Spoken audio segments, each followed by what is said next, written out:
Welcome to CJ Scott, coming to you live from Highland Suite. This is on Chania Avenue, around Kilimani area. Well, this is a very beautiful place, and I know that you can see that as well, because we're sitting by the poolside. This is the 7th floor. You go to the ground floor, you find Pete's Connected Coffee. There's several suites around here as well. So it's a very good place for you if you want to unwind, you want to spend some weekend with your family or your friends. If you were coming over for a swimming, then you would have that. And of course, there's food downstairs as well at Pete's Connected Coffee. Well, today I'm so privileged to have a very, very illustrious panel together with me. And we'll be talking about job losses, because a lot of people have been dealing with this, and there is absolutely no sector that has been spared, whether it is, and of course, it's been a bit more pronounced with the media, but everywhere else, people are losing jobs, and sometimes they do not know which way do they go right now. And there are even people who are still afraid that probably if the situation continues as it is right now, they may lose their jobs as well. So I'm joined by Esther Azinga, who is a consultant. Hi, viewers. All right, and then we've got Stanclaus Agacho. He's coming in for the second time. Well, as somebody said, that is my favorite panelist, probably the noisiest. Most engaging. We came to engage. Yeah. All right, and then we've got Pauline Mwatu, who is the managing partner. I've got to get this right again. Give it this company again. Foresight. Yes. Yeah. And she's been a very long-time friend of mine over so many years. Good to have you here. Thank you so much. Yeah. Yes. Let me just first of all get who is with us online. Celestine Mulanga Murunga, Prince Nyamori as well is here. Just getting to see, that is King Reinhard, and then there's Prince Reinhard. There's quite a number of them. Each and every one of you that is joining, we would like to just see, let me know that you are on, let me know that you are with us right here. Let me see who is joining us. Please share, host a watch party, share on your page, share with your friends, invite them, let everyone else just be on board. Richmond Kalibala, it's good to see you as well. And I would say that if you would have certain questions that you would want the panelists to answer concerning loss of jobs, or even just ensuring that you don't lose the one you have right now, how do you even add value to yourself and to your company to make sure that you can retain the one you have, please feel free to send those. I see Geoffrey, okay, Violet Tembu, Evans Kocho, there is Geoffrey Ushindi. Yeah, Geoffrey Ushindi Mutuma joining us as well. Okay. As I wait for everybody else to keep on joining, it's good to have each and every one of you over here. Mariwa Wairegi, as well, good to have every one of you here. Pauline, I know you deal a lot with market research. Yes, sure. So what's happening? What's happening around? I can say it's a shock to everybody. Okay. Because the news that we are hearing everywhere is people downsizing, people being laid off. That's Right. where we are hearing everywhere. Every time you wake up, somebody's calling you, is like, I lost my job. Right. In the afternoon, somebody else calls you and tells you there's a pay cut. So these are the stories that we're facing every day. Right. It has become a reality. Okay. Yes. Is that very pronounced here or across the globe? Because Offset, you mentioned, your company Yes. is in various places. Dubai, Saudi, India also. India, yeah. Yes, Nigeria also. Yeah. It's happening everywhere because right now, before even coming here, I was on a call with our founder. Right. And he was telling me, Pauline, you know what? The stress I'm having right now is to face a lot of our employees in Dubai are expatriates. Yeah. The hardest thing is to tell them you're going back home.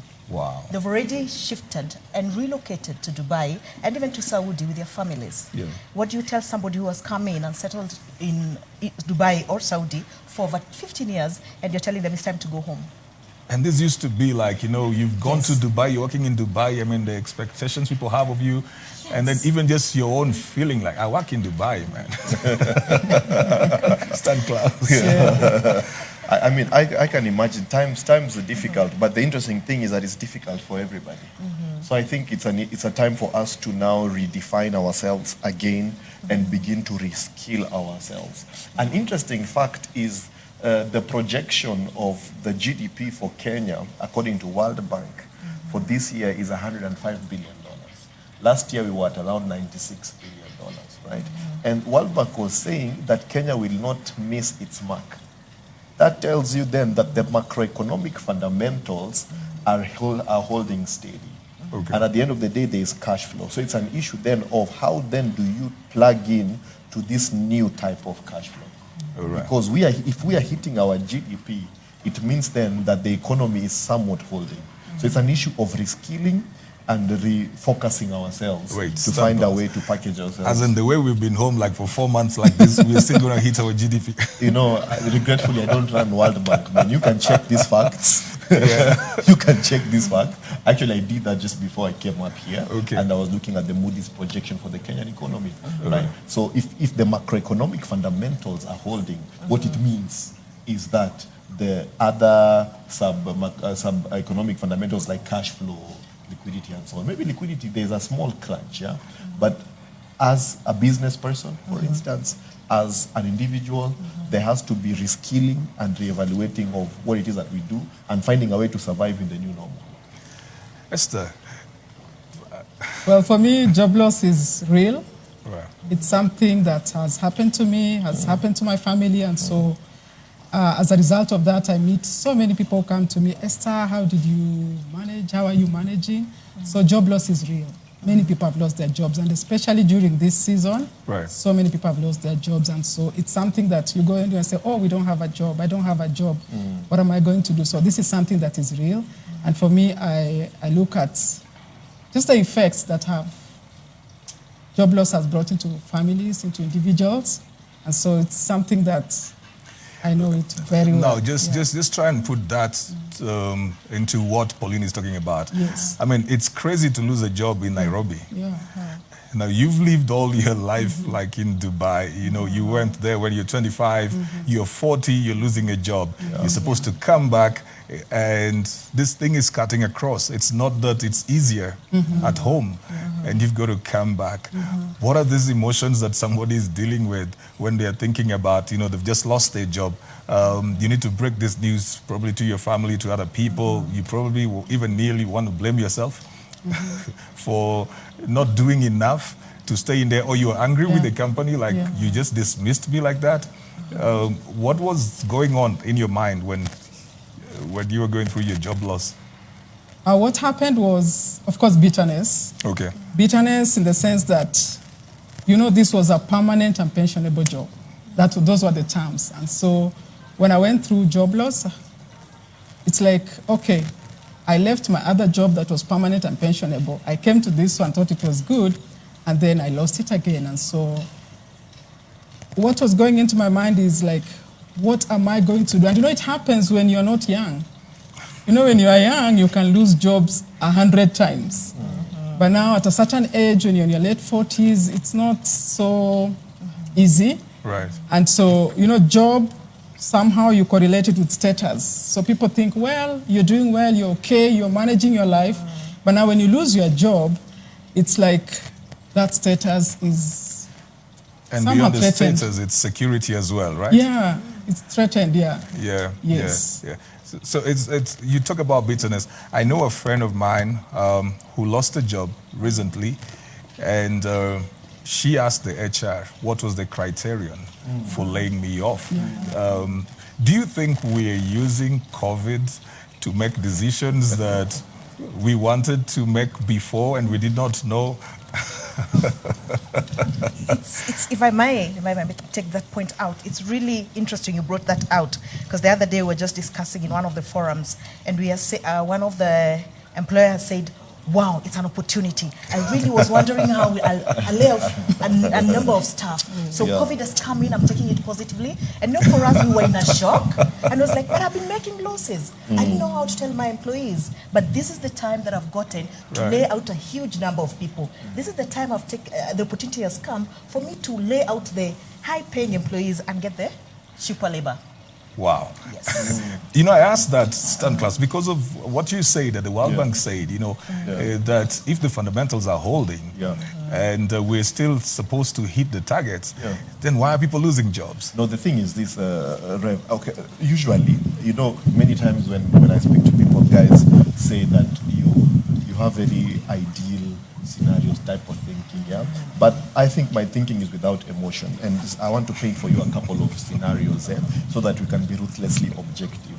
One of the questions that has risen up in corporate Nairobi, let me talk about Nairobi because this is where we are, is efficiency.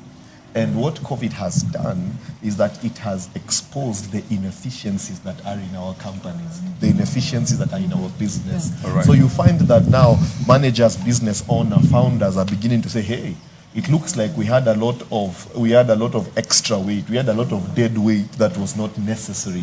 And the question of efficiency is being asked over and over again because first of all there is a lion in the streets, as it were, and everybody is scared. So they begin to look inside and all of a sudden you realize we have been inefficient with very many things. The problem with abundance is sometimes you begin to solve questions or problems with money. You throw money at it. There's an issue, money is thrown at it. There's an issue, you employ new staff. There is lag in production, you bring in more staff because there's abundance and the bottom line is healthy.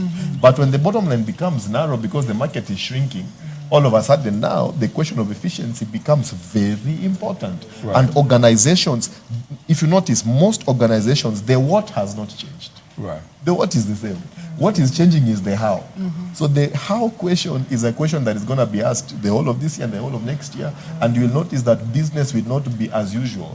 But back to my earlier point, notice the market for bread is still there. Right.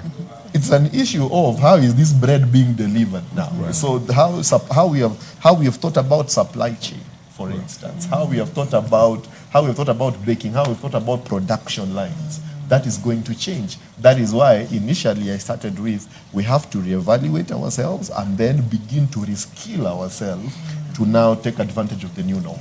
But don't you think that if we needed to like scale down, there would still have been a better way to do that than to do what Pauline is saying, somebody is saying, I've always wanted to cut this down, so COVID has presented me an opportunity. Even if we set emotions aside, I mean, it's a difficult time for everybody else. I think it's the most difficult time for anybody to be laid off because nobody else is... That is true. I agree with you completely. But realize this, at the end of the day, welfare is government's job. It's not the corporate's job. Regretfully, the only thing that is discussed in boardrooms is bottom line. Right. There is a CSR lipstick and welfare and, insurance and so on, but it's golden calves. At the end of the day, when you enter into these boardrooms, the conversation is how do we secure our top line? How do we increase our bottom line? Nobody's talking about is this a good time for you to be fired? Is this a bad time for you to be fired? Nobody cares. Now, this is in the media and all of you will agree. So one of these equity bosses gave a huge amount of money outward. I mean, this is like $3-4 million easily. And Twitter mathematicians went and said, this was 10 years salary of all the people you're fired. But his reply was potent. He said, I mean, you had a job, I have been paying you salary. That you don't have savings is your laziness, it's not my business. This is my money, and I'm giving my money to charity. That tells you the thinking of corporates. Nobody's thinking about your welfare. If they were thinking about their welfare, they'll say, okay, fine, in as much as you want to give charity, let's take at least $1 million, secure you guys because it's bad times. They took the $3 million, gave outsiders, strangers, and fired their own people. What does that do to the motivation of the rest, Esther? If I am in this place and I can just see 50 people get fired overnight, and I'm still working over there, do you think I'm going to be very productive? I think when people are laid off, the ones who remain are also affected. I just talked to a relative of mine before I came, and they was telling me they were laid off. And the people who are left behind, the morale goes down because you're wondering, what if I'm next? And then you're thinking, I've worked in this organization for like 20 years, 14 years. Didn't they value what I was doing? Because when someone is laying you off and they tell you, we'll pay you 15 days salary for all the years that you've worked, if you calculate that, that's not a lot of money. Yeah, it's not a lot of money. And so even as you go out, and some people, they only know how to be employed. They've never known how to be entrepreneurs. So it really affects the ones who are remaining as well as the ones who are going.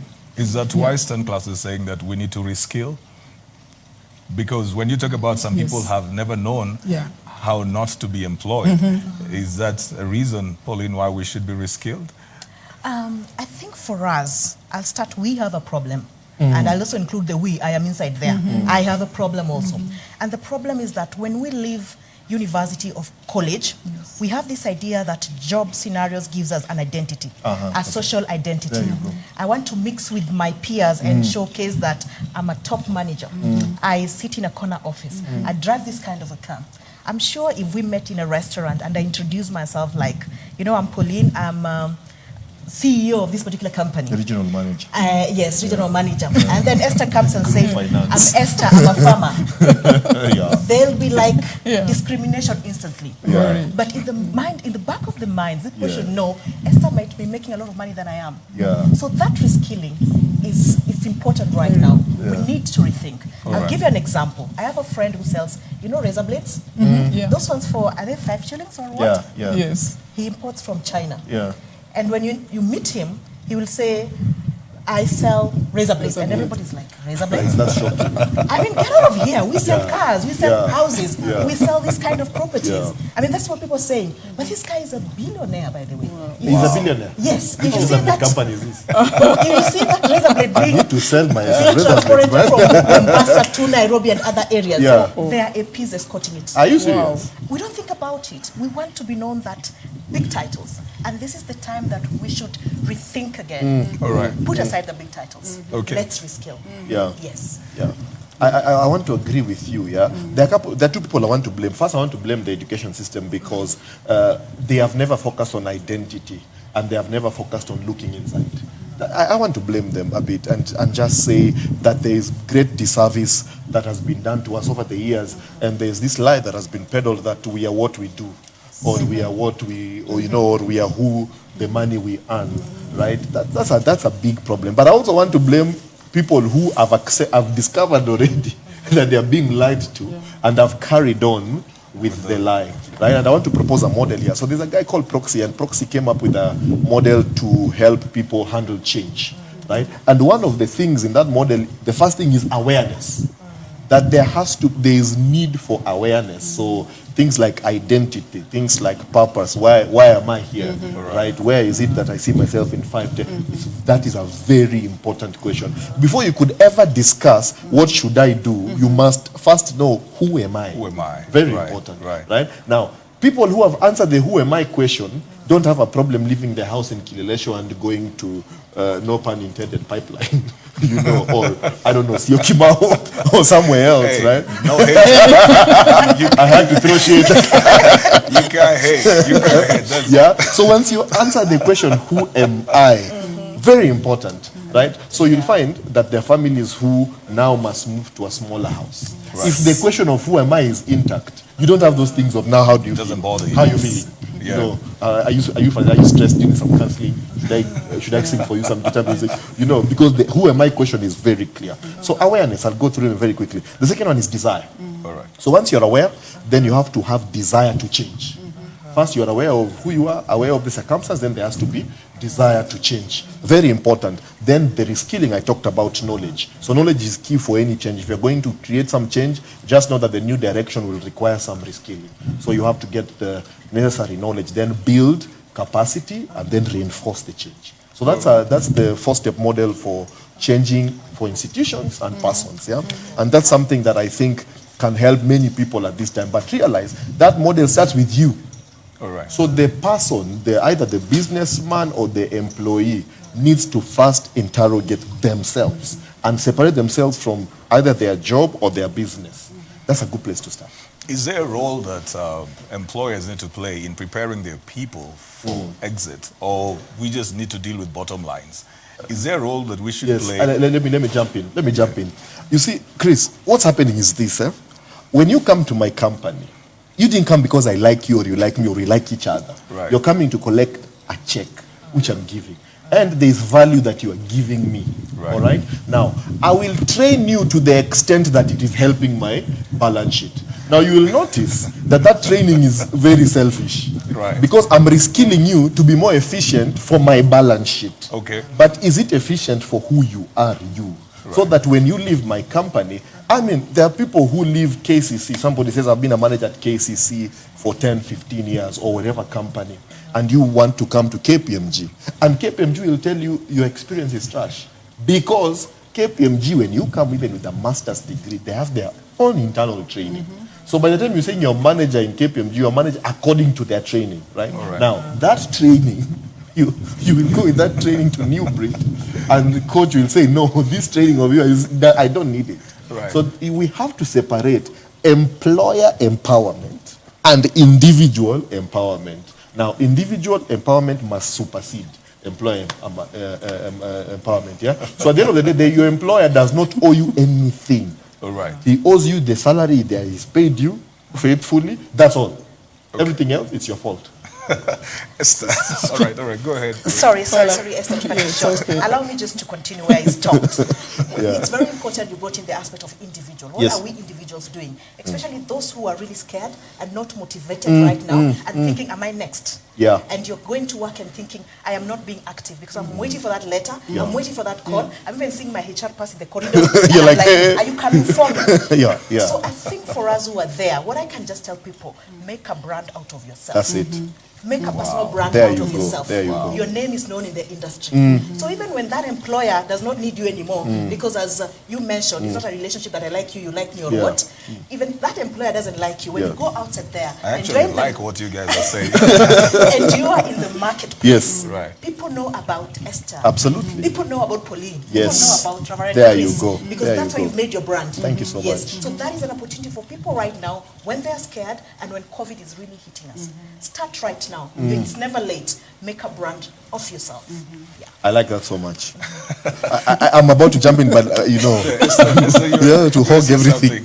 Well, I think the most important thing is to realize the employer is important, the employee is important. Right. And if the employer just thinks like, it's like, well, you're here for you to make profit, I guess you'll miss the point. But if you realize that these employees, they're very important, they're human beings, they're very important, that's human resource, very important, you will get a lot from that. And so you don't just look at them, it's like, okay, you're here, and then I just need what you're producing. So what will you do if I become unwell? You'll say, Esther, we are replacing you because you became sick for 1 week. No, we are all important. The employer is important, the employee is important. And during this time, both are suffering. But I don't think there is any employer who is happy unless that's one that Pauline talked about.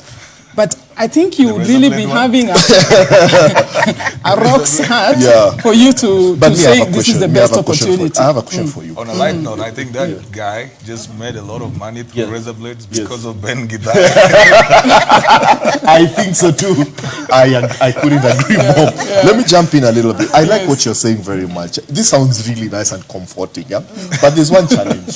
When you come to measuring performance, of any company, there are 3 things we look at: balance sheet, income statement, cash flow statement. When I look at the income statement, I don't see emotions, man. This is the problem. You see, you can't see employee fulfillment or employer fulfillment. It is not a measurable. Now, any wise manager knows, as you have said correctly, that you have human capital. Very important, right? But the problem of human capital is one, it is replaceable. You understand? That if I'm talking about excellent marketers, I can replace you tomorrow and bring somebody else. If you died, we will replace you. Now, if you get sick, our insurance will cover you to an extent. Right. If you're out for 3 months, we'll come and say, you know what, now you're sick. You're really, continue with the thing. We'll try and support you. Meanwhile, the company has to go on. Right. Because the companies are going concern. And if you're in the environment of employment, it would do you well to begin to interact with your company as a going concern.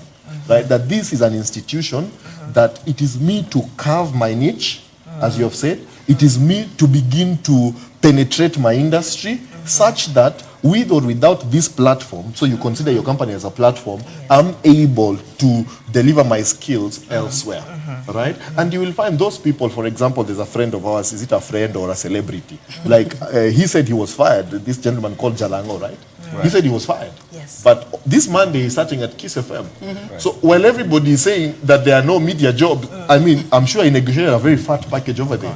Right? What is that? Personal skilling. That is personal branding. That is knowing that your relationship with your employer is exchange of value and it ends there. Right? So that when the employer cuts it, he owes you nothing. Yes. You know, that's the kind of thinking that will begin to help you navigate these shifting waters. I don't know, Stan is saying that the human resource is replaceable.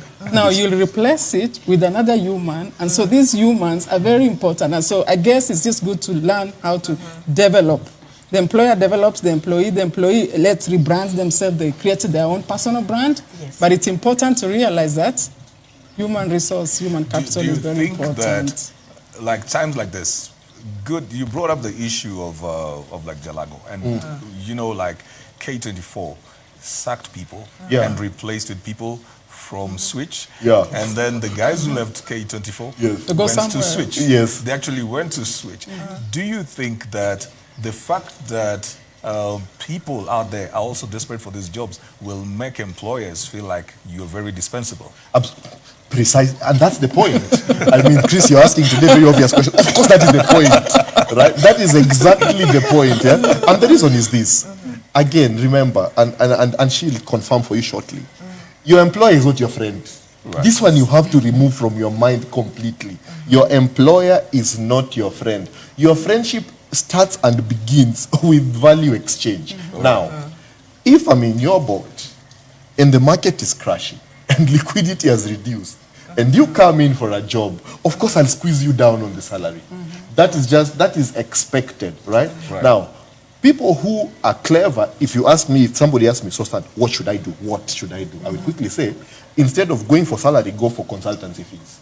So instead of coming in as an employee, begin doing consultancy. Because when you fashion yourself as a consultant, you start selling time as opposed to selling labor. The information is the same. The skilling is in. And as a consultant, you have more time to empower yourself, to brand yourself, right? And you can almost determine how much you earn. And you don't pay, you pay withholding tax. Pay is 30%. Withholding tax is 5%. So if the guy withholds and you're more efficient. So it's a good strategy to navigate. So if I come to your institution and you're looking for a finance person, you're looking for a market, you're looking for a strategy person, I'll try to carve myself as a retainer as a consultant. As opposed to salary, because the salary conversation right now, trust me, it is 50-60% off of the going market rate. And any good businessman will take advantage of that, of course. All right. All right. There is this thing, Esther, that when people lose their jobs, whether by retirement or they resign, whichever way it is, the handshakes, not the political one. That statement began with the golden handshake way back in the structural adjustment programs. So then they want to try business. And sometimes they have never done business at all. Then they go into it. So this is all the money that you have ever had. You've saved this money. It's your retirement package. Then you go out over there. You say, I'm going to begin farming. You take your 1.5 that you were given. You try farming. You think that's a good idea? Well, I think it may not be a good idea. What I would bring in is now this person would need something, or would need mentorship, coaching, just training, because like I can tell you I came from university and I was employed. And during our time, you are getting employment, you fill the papers when you're in college. By the time you come out, I left April, June I had a job. Wow. And so I didn't know how to do something different. From that job, I got another one that is like, okay, Esther, apply for this job. And I went in. So I didn't know how to do that. So when I was laid off, now being given that lump sum, I think I just used it as it's like, okay, I need to pay rent, I need to do this, we need to do this, and it was gone. So this person would need mentorship. And when we talk of mentorship, I can say this, now we need to do reverse mentorship. Like now I can see Stan is a young man. I shouldn't fear being mentored by Stan because he has something very important that I don't know. Right. I only knew how to teach. I was a teacher. And then I'm an English Swahili translator. So I translated. But he can come, Esther, let me mentor you. So reverse mentoring. I am older than him. Long time ago, it's like, okay, the older people are supposed to mentor younger people. Yeah. But now there's reverse mentorship. Right. So I have to look at Stan to mentor me. Stan, you've done this. How can I do with these 500,000 shillings that I have received? You know, if you are earning 10,000, 500 looks like a billion. Right. Yes, that's so I true. need reverse mentorship has to come in so that even these young people, they have a lot that they can give us. Yeah. It's interesting you brought up that because I see people do that a lot. They think, I want to secure myself. So when they lose their job, the first thing they want to do is to pay rent for a whole year. And they will have tied up capital, right? Yeah. That's actually a very stupid move. If you That's ask eating me. your seeds. Absolutely, yeah. Because one of the things, Coach, that you have to, again, financial prudence. The other thing, so I said I was blaming some two people, yeah? Let me come back to the first. So financial intelligence is something that has not been taught, right? So there is completely zero financial intelligence. And if you listen to some of our friends and what they say about what they want to do with their money, it's completely shocking, yeah? Ignorant, annoying, and you'd rather listen to barking dogs. But if, for example, today, let me paint for you a scenario, you lose your job today, the first thing to do is to cut your costs. That is the first thing. It doesn't matter if you have 10 million in the account, 20 million, half a million, 1 million, whatever it is, as long as you have no income, then your cost should go towards zero. All right. So that means smaller house immediately. And that's why the question of who am I, identity really matters, right? I mean, there's a time I expanded my business rapidly, and so all the business was all the cash flow was going to the business expansion. So I moved into to a bed sitter in Pipeline,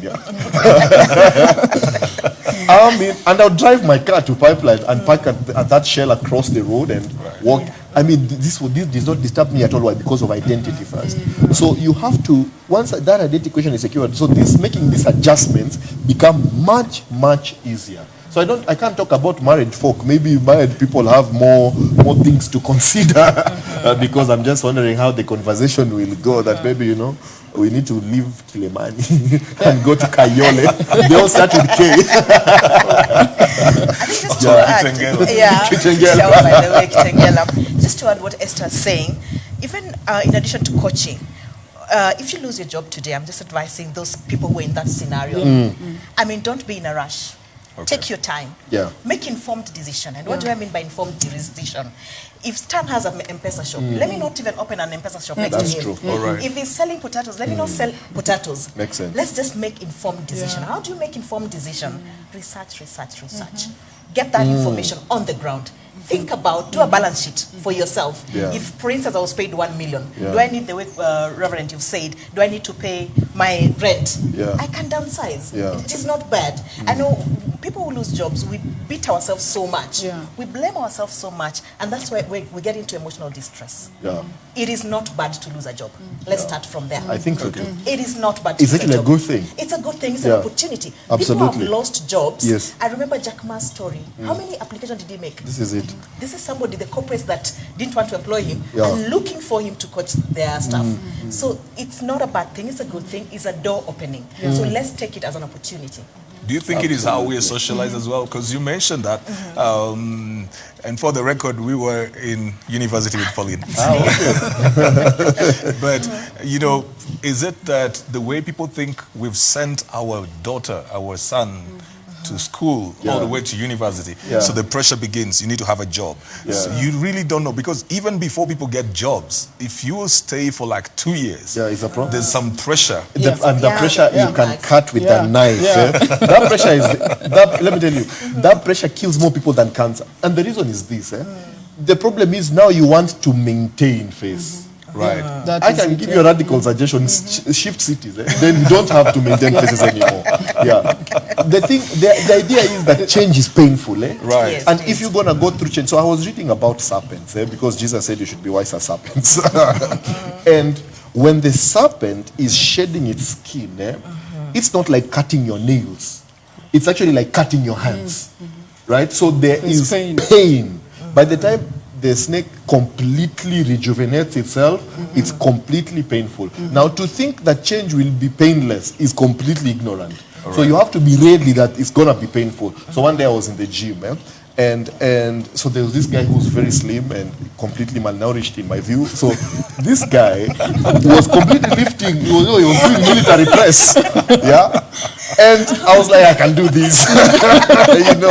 New year, new me, new trans. I can do this. So I went and tried, and I couldn't push the weight. So I asked him, how are you pushing this thing? You're such a slim man. Yes. Then he said, you have to have in your mind that you're lifting something heavy. Okay. It's the same thing with pain, yeah, and changing. Yes. You have to know that change is coming.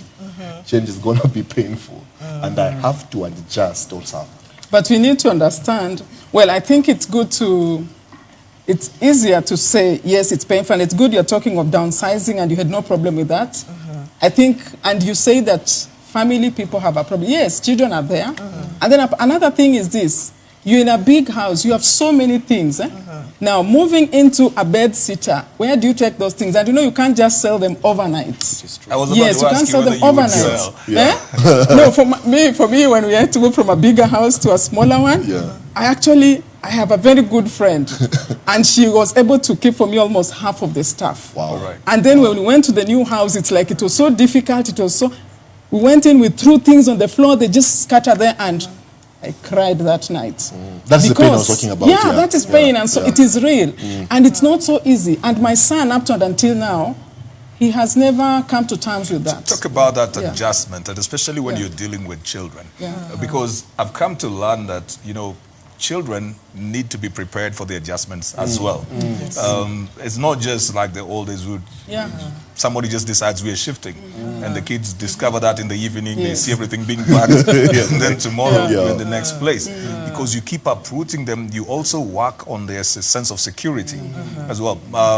I've talked about a certain story several times. There's one time we shifted.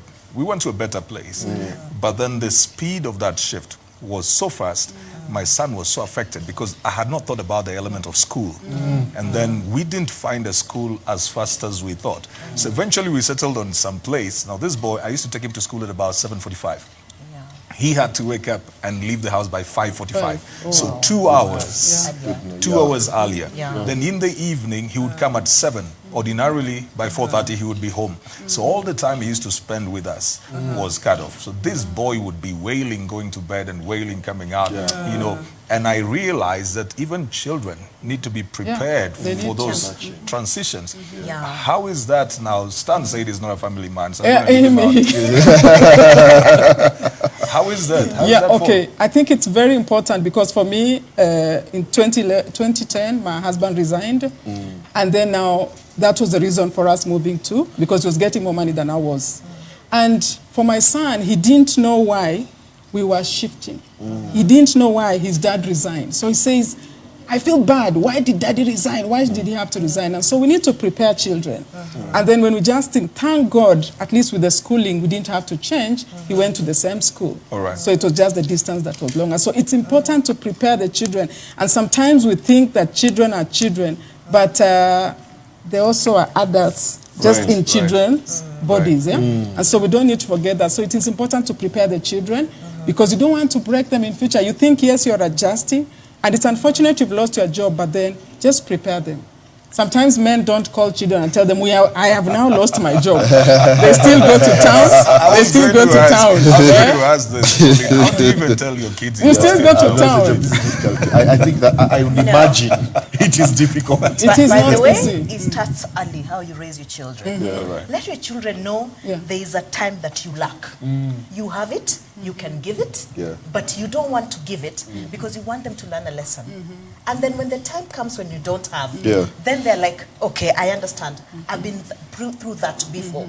I know there's a neighbor of mine, where the place I used to stay. So they were in business. They had ranches in Kajiado and everything, and they have a lot of opportunities. But the business didn't do well.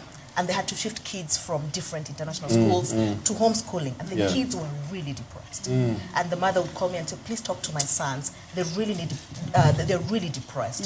They cannot understand this life that would sit down and spin countries and choose which country and say, oh, we're going on holiday to Spain, Mauritius, and all Spin countries. Spin on the table. Try that, man. So, You just spin countries. What kind of neighbor? With the globe. Yeah, so you just spin with the globe. I think we're hanging out with the wrong neighbor. What did they just spin? you spin, you know, as a family, whichever country you pick, and you're going Let's on go. holiday. My goodness. And they do 2 holidays in a year. Wow. And then the income was no longer there because the business was not doing well. They were farming, the farming was not doing well. And what did they do? The kids went into depression. One of the kids said that he was, I think, 15 that time. He stopped talking in the house, even a simple hi. And he hated the parents. Can I ask something? Yes. Is that a spoiled kid? That's why I said it depends on how you prepare them. This is the time to prepare them from the early I'm stage. just wondering, you know, It's not a spoiled kid. It's not a spoiled kid. It's not They did not have closure. Okay. They did not have Okay. closure Yes. because you just moved them from this kind of environment and lifestyle, and suddenly we All of a can't have sudden. it. Yes. And so their voice doesn't matter. You know, kids need to be spoken to as well. Let them ask the questions. Let them process. Let them have the tantrums initially. Let them deal with it, but then they will know you valued them enough to explain that to them. This is why, you know, we were growing up, some of us, with very emotionally imbalanced, because our parents did not take time to explain things. The emotions didn't matter. Let's move. You still don't know why you were moved to a boarding school in class 4.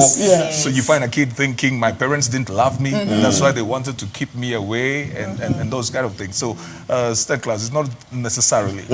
It's not a spoiled kid. Actually, perhaps what we need to do, that child will not say, I can't just say, yeah, it's a spoiled child. Neither can I say it's not a spoiled child. So it depends with the parent. Now, I didn't grow up in affluence. Yeah, my dad does not even own a bicycle. And so, if I start driving cars and my son thinks, yes, my parents have a car and we just move in cars.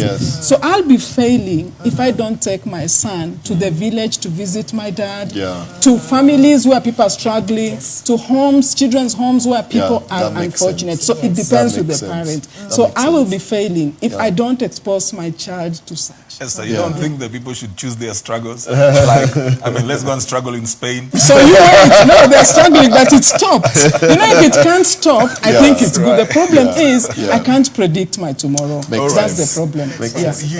Can I jump in? Just okay. Go ahead. I'm just thinking about this parenting. Yes. Of course, I can't really speak on the family. I can't wait to speak on it family, but I was raised up as well, right? And I saw. Could it be that hardship has a way of just making you easily adaptable to change? Yeah, because I mean, growing up, for me it was a complete ping pong, up, down, change, big house, small house, no explanation, nothing. Walking to school, but no depression, no tantrums. Or rather, I don't think you even know. I didn't even know. Or did you know you were depressed? Nothing like, you understand, right? You know the depression will be slapped out of you.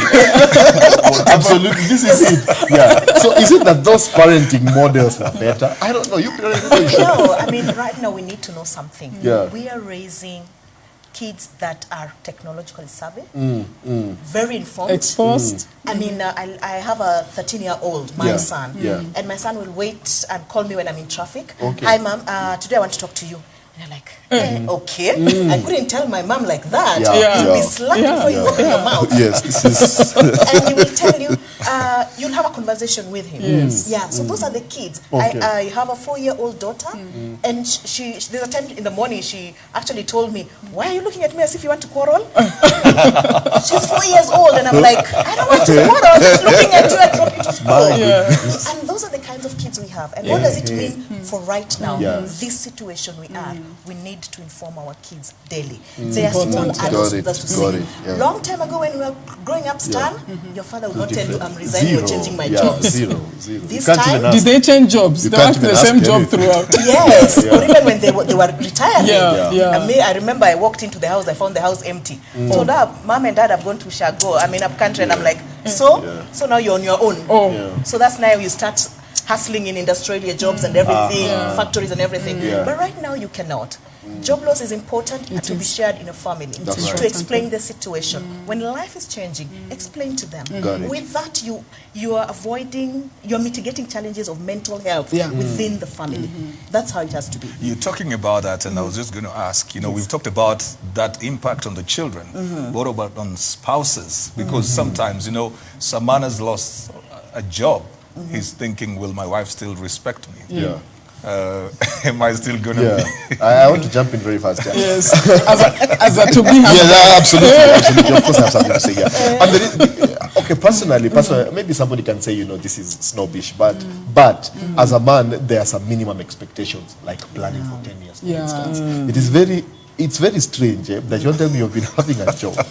You have no savings. What do you mean you have no savings?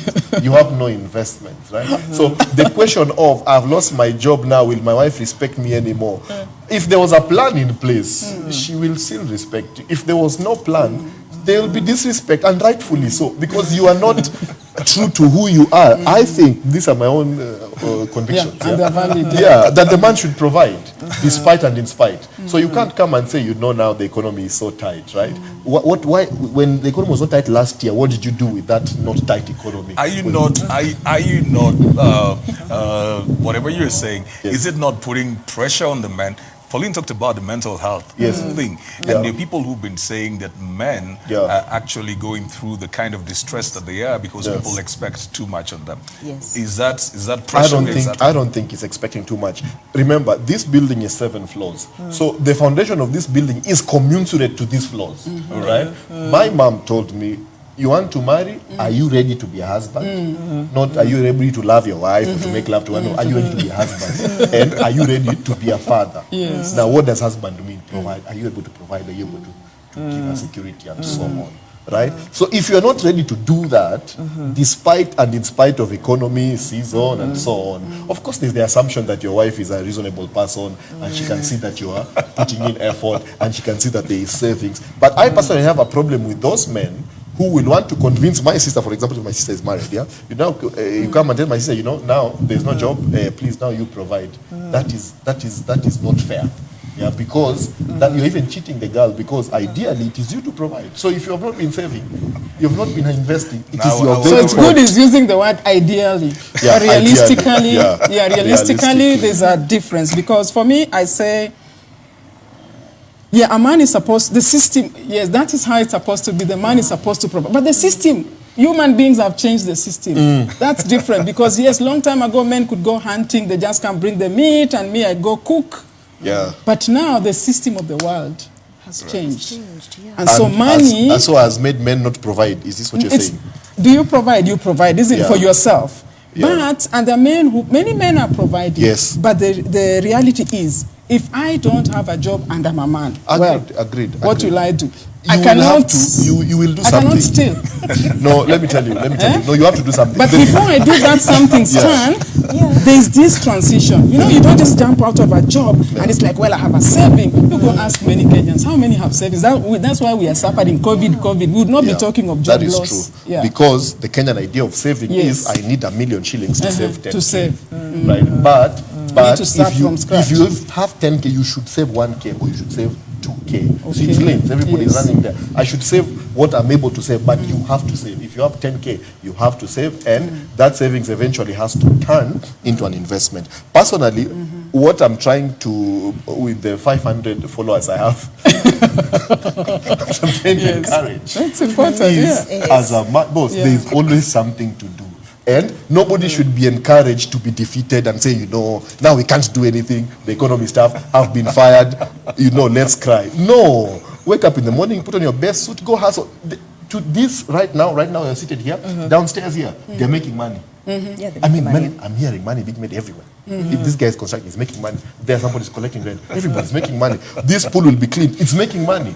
It's making all the time. Right now, you can challenge me, Stanclaus Agacho, to make you, let's say, 2,000 bob. Between now, what's the time now? Between now and 7 p.m., I'll do it. I'll just go to Gikomba, get some nice shoes, polish them very well, come to Uptown Nairobi and find a customer. And tell them, fine, this shoes is 2,000, but just give me 1,000, pay me 1,000 in in installments. But I will sell. I promise you, I'll sell. Esther said there are people who can do business. Pauline, do you agree No. with that? Yeah. Yeah, they are. There are people, like I'm just imagining, let's say a doctor or an engineer losing his job. Then you're telling him, go to Kikomba and buy this shoe and sell. Stan, there are some special instances. It's true. Specific ones that even as women, I mean, the society right now, I mean, we focused for years back, we focused about empowering the girl child. We forgot about the boy child. The boy child, yeah. And right now we need, that is hitting us right now. True. And so we need to understand even some instances where, I mean, the husband in the house doesn't have a job. And it is the duty to the, for the wife to take care of the family. For a time. Okay, fine. Let me Just put a for a while, disclaimer. yeah. For a while. But most of that time. Even you, Yes. you will not be able to take care of a sofa set husband. I promise you. So Stan, let me ask you a question, Stan, yeah? I think There's a new it host is- of the show. I'm The show saying, has been no, hijacked. no, not hijacked it. I'm just saying, it's good. You're talking very well, and I pray that God will keep you with that attitude into it until you get married. Yes. But let's look at this scenario. Yes, Yeah. men are providers. Yeah. I am a married person. Yes. Supposing my husband got paralyzed, God forbid. Yes. And it's like forever. Yeah. So will I be saying, Ebu, get out of that bed, go provide? So I think it's also good to be realistic and know that it is not wrong for women to work and also provide. Yes, a man needs to, after you lose your job, collect your pieces, think about it, go through the stages that tell me people about go this through. paralysis. So they lose both legs or one leg? Pardon? They both legs or one leg? I don't know. I don't know. We need to ask them. Perhaps Okay. we need to do So primary there's a research. guy. Yeah? There's a guy called Hawking. Stephen Hawking's out. Yes. Yes, So this yes. Stephen Hawking guy, no legs, He's a scientist. no hands, Yeah. can't talk. Yes. Nobel Peace Laureate. His family is worth $100 million. Yes. He's a scientist. I don't think if you lost your legs, that is a reason not to provide for your family. Or if you lost your hands. I'm not saying that now it will happen immediately, but I'm just talking about the identity question. Once that identity question is settled, you have to find a way, man. Build your mind, do something. Okay, Stan, let me just add and say that is an ideal world. Yeah, it is ideal. That is an ideal world that stays in our minds. But right now, if I can give you, if you may allow, just to give a personal experience. Right. Yeah. In 2014, my husband had worked for a multinational for 25 years. Yeah. And 2014, they realized, this guy, we can't afford him anymore. He's so senior. He stayed with us. They laid him off. 2014, my husband went into depression because after campus, he didn't know anything else. He knew that company. Yeah, got it. And it was talking to him all the time. Got it. And having just counselors talking to him, everything. I was like, and every morning you'd wake up, you'd dress in a suit and tell me, you know what, Pauline, I can't believe this company laid me off. And I told him, no, it's going to be well. Why don't you start consultancy? Wow. And he was very good at it. That even he got projects, and one day he woke up and told me, Pauline, I should have started this early enough. Why didn't you tell me in 2010 to, or even 19 something to start it all over? But unfortunately, during this consultancy time, he became sick. Okay. And this is the example that Esther has really, you've made it home. After you were talking about my experience. He became sick in 2015. And he became sick, he couldn't move or anything. 2014, I lost him in 2018. Oh, I'm sorry. But between 2015 and 2018, I was the breadwinner. And I wasn't looking at him like, why Do can't you start? something. No. Yeah. So Got it. those, there are specific instances where That's you true. come in and step in and say, I am the woman in, Yeah. if I don't do this, we will not eat. Yeah. I have a husband in the house, I respect him so much, he's the head of the family, but at least I can walk out and work. Understood. Yes. So those are some of the situations that we're talking at. And a lot of families right now are experiencing this. I know you're talking about those, you call them what? Sofa set? Husbands. That's another case. That's a different- Yeah. That's a Yeah. different Yeah. case. That's Yes. different. So that's example I wanted just to give and encourage people that, yes, you can provide as a woman, but don't despise your husband. Makes sense. Yes. You know, in fact, when Esther was talking about that, I just thought about you. So Yes. it's good you shared that. Yes. Thank you for Thanks doing for that as well. sharing. Because, you know, and she would have to go there daily to the hospital, like daily. So you do this. This is not a lazy person. Yeah, that's true. This is not somebody who doesn't want to do something. So I think there are certain situations that would totally change things as well, because when they were able, they were They doing did. what they They were needed doing to it, do. yeah. Yeah, and I agree with Pauline. They're different. The sofa set guys, Situations, yeah. that's different. That's different. There are yeah. people who can do something, but they refuse to do it. Yes. Or they will not do it. But there are other people They just can't. And so please, don't walk out on somebody like that. Don't walk out on somebody because you feel like now they are unwell and so they cannot provide for you the kind of life that you wanted, or the burden is on you. Probably make the adjustments that you need to make, but don't walk out on them. Don't walk out on You want to them. say something, Esther? Yeah, I wanted to say that when people lose their jobs, Stan, I just wanted to, he has good points. And From a young man's point of view. yeah, from a young man's point of view. And I like this passion, and you continue like that, Stan, You're on the right path. But you know, when you lose your job, there are different phases that you go through. Number one, there's denial. You deny. It's like the way she says that you put on a suit and wonder, did I lose my job? Right. And then after that, it's like people tell you, oh, don't, bring your CV, we'll help you. Yes. After that, it's like, okay, how? What will I do? Then now downsizing comes in. You have to downsize. And also you have to lose your face. There are these stages that you go through. But now it depends with you as an individual. How are you going to pick up the pieces? So picking up the pieces depends on you as an individual. And I can see if Stan lost his job, he would pick his pieces very fast. Somebody else would go through into denial. It's like 10 years, going to town with a suit, going back home, going to town with a suit, buying a newspaper. So people are different. And so there are different phases when you lose your job. And I think as you raised that, you mentioned before, and I'm just thinking over here, that older people take longer to adjust, right? Yes. If you're going to lose this job at 58, at 55, at 60, your options are also limited. You're not like a young person who's 25 who will pick up their phone. Stan says, you can easily make the money.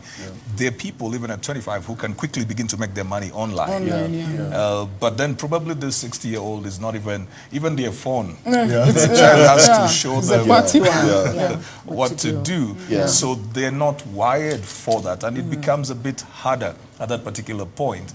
And maybe the reason somebody has labored in a company for 25 years, they developed a relationship. So as much as these other guys are thinking bottom line, this person has stayed 25 years in one company because they committed to it. They probably got other opportunities. Probably some people wanted them, but they felt like, I've come too far with these people for me to leave. Then now, when you dismiss them overnight, they feel that they didn't just invest their skill, but their emotion as well. I mean, that is true, Chris. But the question I want to ask you, right, and you can accuse me of being an idealist, but I will ask you this question still, right? Right. You are 58, you've been working for 25 years, and you have lost your job and you're depressed. There's something wrong. Because, first of all, did you think you will work the rest of your, like all your life? 1. 2, what about retirement planning? 3, what about saving? Right? I don't think that I don't life think everybody goes happens. into depression because they're broke. Okay. I think it's just, look, isolation. Isolation can work on you. I mean, you find parents, for example, when their kids have gone out, they may be doing so well. Those parents, they may be so established. But you hear, mama is depressed.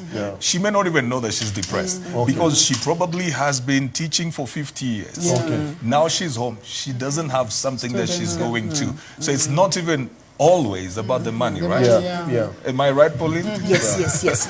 But it's not always about the money because I don't understand your business, but I think it's an 8 to 5 business. Or Not flexible. 24/7. 24/7. 24/7. Let me just take my majority of Kenyans. It's 8 to 5. 8 to 5. And right now, people are really stressed. Reason being, somebody wakes up and like, I've been in this house, I feel like pulling my hair. And I was talking to another therapist and like, I have a lot Zoom. I mean, every hour I'm counseling somebody.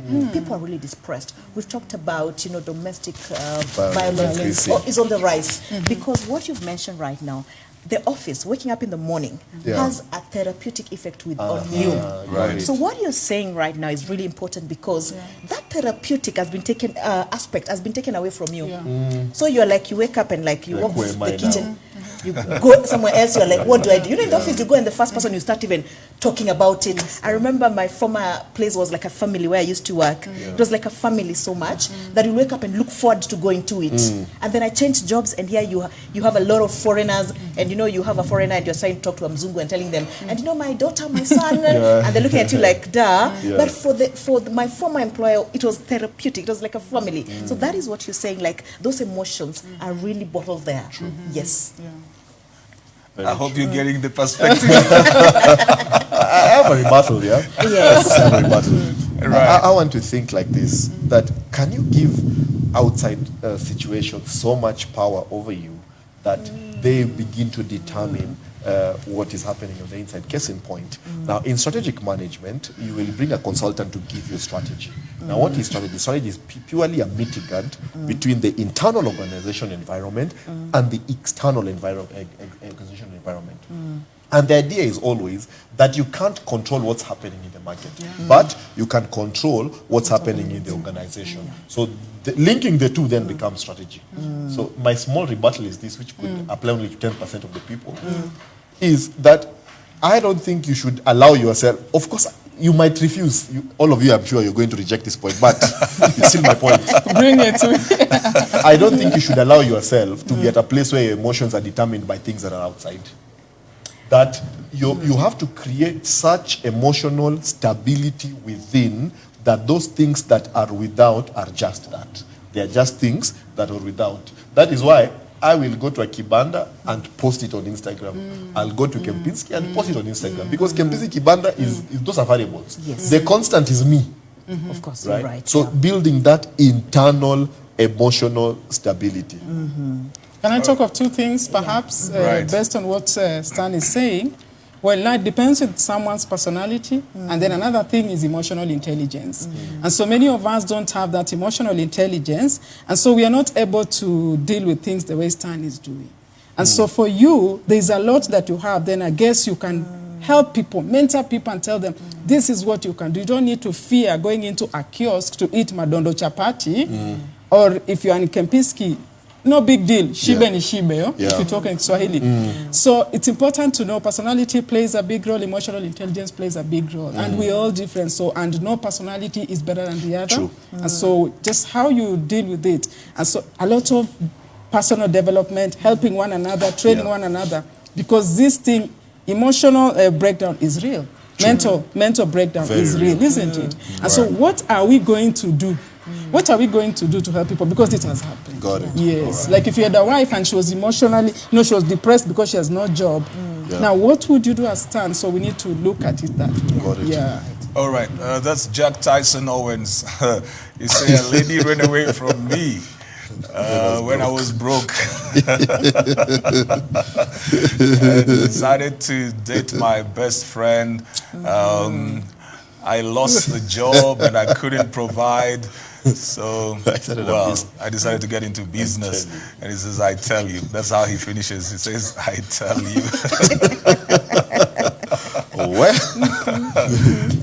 Well, but it's good to see each and every one of you who's joined us. Mutunga Mutua, Kingsley Owaga, Gloria Minor, each and every one of you who's been part of this, Levi Bryant, Abura Silka. I feel like we need to do this again. Absolutely. Yeah, I actually feel like we need to do this again because we've just scratched on the surface and we need to take it a bit deeper. It's been a very helpful and very insightful talk that we've had today. That is Mwatu Kingpin, who was tuned in as well, and Yelsing as well. This was definitely for me today. We are glad that it was for you today because that's why we have these talks. We have these talks so that we can help you get empowered, you get enlightened, you get educated, you get entertained as well. I just want to take your closing thoughts, even as we come to the conclusion, generally, just dealing with job loss. And I'll start with you, Esther. What I would start by saying is that job loss is not work loss. All right. There's a lot of work in the world to be done. We tweet that. Job loss is It's not work loss. Wow. There's a lot of work to be done. Amazing. All right. And for those who subscribe to the Christian faith, we are told there are many harvesters. Or the harvest is plenty, but the harvesters are few, sorry. And so there's a lot of work to be done outside there. And so it just calls for someone, when you lose your job, please don't give up. All right. That's not the end of your life. And job should not validate you. All right. Because many a times we're validated by our jobs. And so let not your job validate you. Realize there's something that you can do. Just as Stan said, you can go buy some clothes and start selling.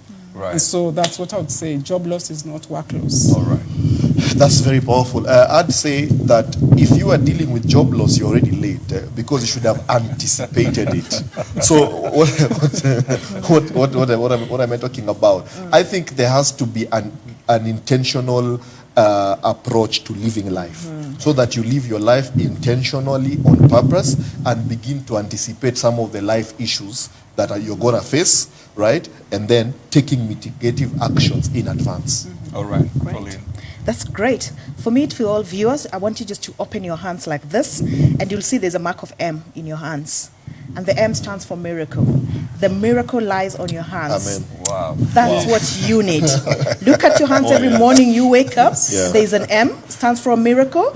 And that miracle Where's the add M? love. Oh, yeah, there's an M over Add here. love. Yeah, it is. And love yourself. That miracle starts with you and stops with you. All That's what I right. can do. All right. Could you please just give your social media handles? I know you are on Instagram, Pauline, Yes. but you only have one photo there. So now we are giving Just you like enough me. photos to go there from Okay. now, because guys need to know how to reach you. How do they reach you on social media? If somebody feels like they want to talk to you, maybe they've Okay. gone through the experience you've gone through, or maybe they want to understand certain things about what we're talking about, job loss. How do they reach you? Okay, on Facebook, Kaluki Mengo. Yes, that's my name on Facebook. Right. Instagram at Pauline Mwatu. Yes. Okay, okay. And of course, we're going to share those as well on Instagram at Pauline Mwatu, and then on Facebook, Kaluki Mengo. Right.